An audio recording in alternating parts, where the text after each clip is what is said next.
Hi guys, so here we are after reading chapter 8 of the book of Matthew, and now it's time to review. So what stood out to you? So for me, it was the beginning story where Jesus cleanses a leper. Not a leopard, because a leopard is an animal, but a man with leprosy. Just in case you were reading the story and you thought Jesus was healing wild animals. But if we begin with verse 2, it says, "And behold, a leper came and worshipped him."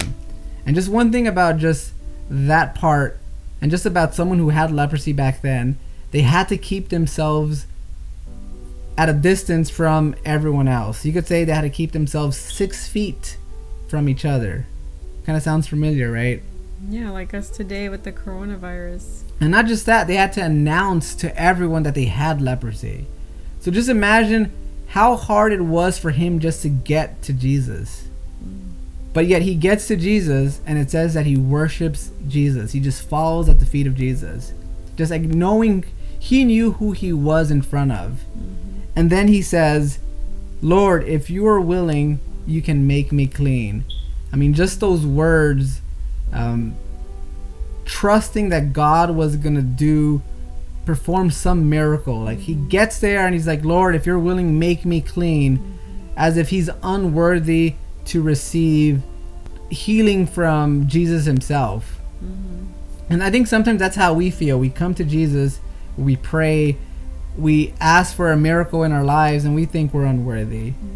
But if we put our faith and trust in God, we know that he's going to do something great, because he says in verse 3 to the man with leprosy, "Then Jesus put out his hand and touched him, and saying, 'I am willing, be cleansed.'" And it says immediately his leprosy was cleansed.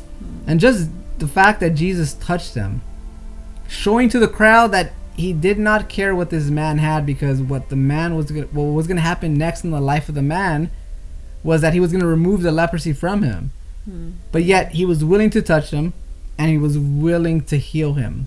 And sometimes we think that God does not want to heal us because maybe we've been praying for physical healing and it's just not happening. But I think what God is more concerned about in our lives is spiritual healing. That's one thing that's guaranteed, that God is going to give everyone spiritual healing if we ask him.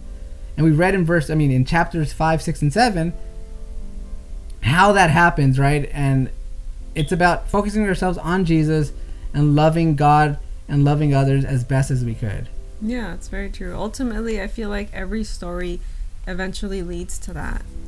So for you, what spoke to you? So for me, we can jump to verse 6 where Jesus heals the centurion's servant. So in verse 6 it says, "Lord, my servant is lying home paralyzed, dreadfully tormented." And Jesus says to him, "I will come and heal him."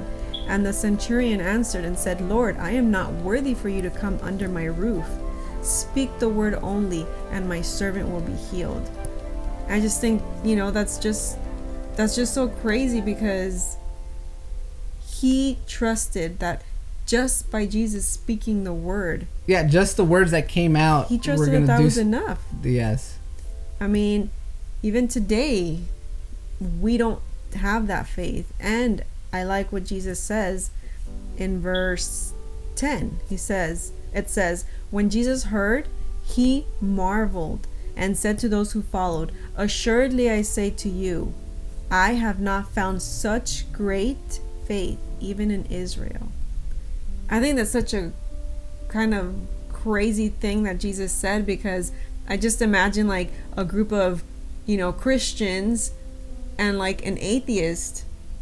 And then I imagine Jesus saying this, and then, like the Christians are like, "Didn't we go to church. Yeah, don't we do we things follow for you. We read the Bible." But then in verse 12, he mentions that the sons of the kingdom will be cast out into outer darkness, and there will be weeping and gnashing of teeth. And, that's something that we really need to think about, because just because we go to church, just because we do the good deeds, or we read our Bibles or pray, that does not give us the guarantee that we are going to make it to heaven. Because that is not the key to going to heaven. For Jesus, he compares salvation to the faith and the trust we have in him. Just kind of to wrap all this up, if we kind of go down, there's another verse that stood out, and it's when Jesus calms the storm. Verse 26, and he says this to the disciples when he calms the storm. But he said to them, "Why are you fearful, O you of little faith?" And it's just kind of funny that he tells them that they have little faith, and then verses before, they just heard Jesus say that this outsider had such great faith, and now they're acting as if they have no faith. Just a reminder for us too that, just like you were mentioning, just because we believe and call ourselves a Christian doesn't mean that that's who we are. It's about putting our whole trust in God in all of our decisions, in our lives, and what's happening right now. That's what we should be doing. So please share what stood out to you, or if you have any questions, leave them in the comments, and we'll see you next time. God bless bless you guys.